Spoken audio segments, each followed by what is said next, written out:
Ngara nungdai phongkriba pandangi pauchedagi maroiba pau khara khangachiraga miyamna khudo tamjige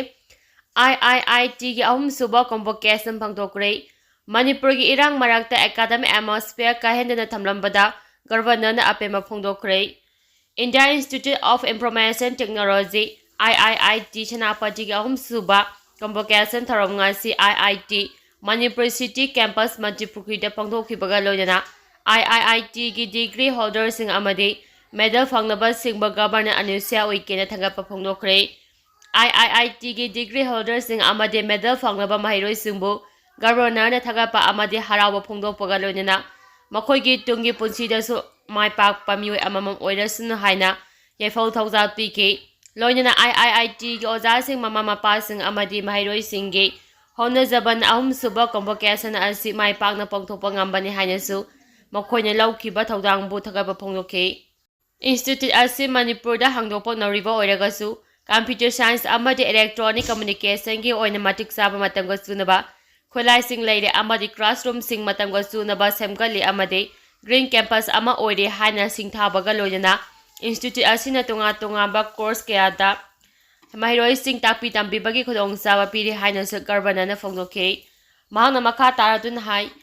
Institute asida entrepreneurship course hapsilakpa asima afaba khongtang oibada natana masina bekis barapu mapungphan bangamlagani hangdokliba course asina mairoi singi tungi punsigi mayon ama semde lengaki thabak ngaidana laibagi mahut masama employer ama oiraknabagi lambi sing piragani haina su phongdokhe IIT Manipur na haurakpa matam kumja lising ani ge sumna kungani thoida supnagi mahiroi nupi marikhak lairamba adu telaba matam asida nupi mahiroi masing yam khalakpada apemba phongdokhe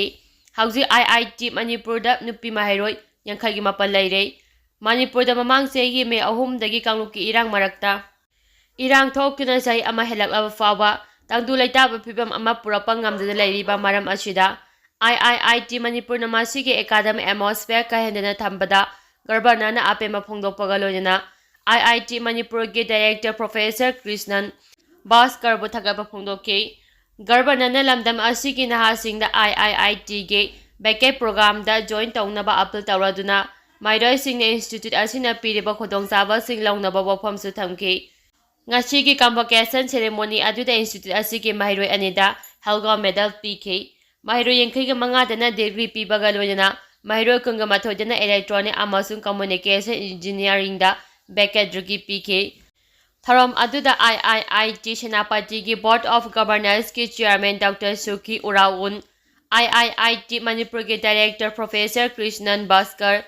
Board amasung Senate ki members sing Registrar Faculty members sing mahiroi sing amadi invited sing saruyaki Oinam Kendra da Assam Rifles thamdana ba khongjang sangsili Oinam Kendra gi manung sana laiba laisrang waroi sing Hainau bo kabo waksing ichu kom kairak amadi khulthangna bada lariba ima singna Assam Rifles sanglakpa yaro haina khongjang sangsilakpa ngasiga thana numi humni surakle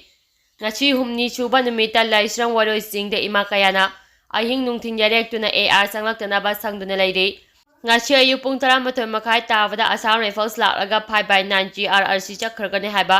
pau ama tabadagi khongjang hena kansingkhre tungda amuk 12 makharom taba matamda maibamda laiba AR gi gari ani awang kamongromdagi lakpada waroi singda sangdu laiba ima singna waroi sing laisramlomda chakhiba yaroi haina gari mamai laiduna halankre Amarom ngachi nungthi pung amarom tarakpada AR gi CO amane luchingba team ama laisram phauraga laisram waroi sing tamna thawgattuna waroi sing yarakhe mafam aduda imam mayamga mifam ama pangthokhe haujikso kom chiruk karam kom amadi maitai gi masing yamlaba ima singna lambi gi nak yeta Assam Rifles laklabadi sanghandana bahaiduna ngadina lairi hairi khongjang aduda saruk yakiba kom chirugi ima singnasu 5/9 GRRC laibana Makoi ingna chingna leiba ngamlebani Makoi chekhrabadi mafam asida santi lairoi Assam Rifles ki sajat thajade AR la anbiganu mafam asida lairiba GR singlengdana thambiyo haiba wafam singsu phongdon narakli Kuki terrorist sing akanba mawongda kapnakhre ngasi nungalamdai pung 3 tabada Manipur da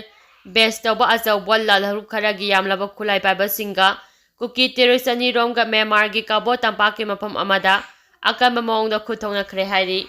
thajaba yaba pawgi likhun amagi matung ina nakal ani ki marakta khut thoknakhiba adu Tengnaupalgi police station gi manung chamba mafam amada thokkibani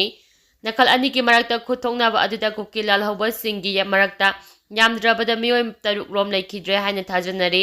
amaramda Manipur gi lalhaup sing adugi maikaida rocket provet grenade launch na pambada ama soklai makha tana nakal ani ki marakta khut thoknari hari Chingkhong chingyaga tainabada miyamna yaba security sing hongdoktuna thambiyu CPI Oinam Kendragi Chingkhong chingaga tainabada miyamna yaba security force sing hongdoktuna thambiyu haina CPI Oinam local council gi chiro amada hairi chiro sinhai CPI Oinam local council na mamang sahi gi May 3 dagi tholakhiba Manipur gi crisis asida karamna solution purakadagi haiba wakholo adugi makhada state party amadi CPI national council na changsilakpa Thawdang khudimakta saruk yaduna lakli Oinam Kendradasu relief camp hangina awaba taraba miyamgi damak Aduba matamda lengang matik chaba campaign phanganbaga loinana masa masagi hanagi mahigon amasung mayumda hanjinanaba akanba dimang tawduna lakli local asigi party member kaya se Chingkhong singyada amadi khulkhogi lamjing singda crisis asing ngangthoknaba siching thorang lobada saruk yari amasung akan miyamgi ihau kayada saruk yaduna Manipur gi ngamkai kanduna thamnaba separate administration taliba singlengakna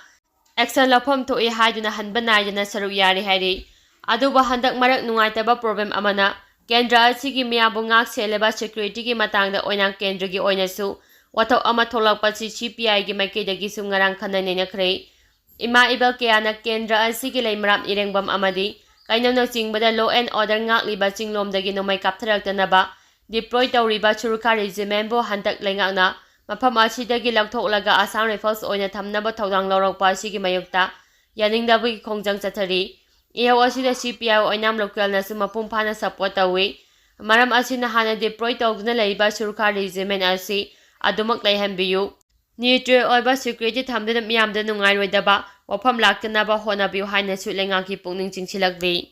World Maitai Council ga mari lenyade media da miyoi kharana World Maitai Council WMC gi logo amasung hana sijinaramba haujikti sijinadraba Hey later sijinadanu WMC gi matangda miyamda samamnaba ponba campaign chathaba thengnare hariba pausing adu WMC gi mai lenyade hari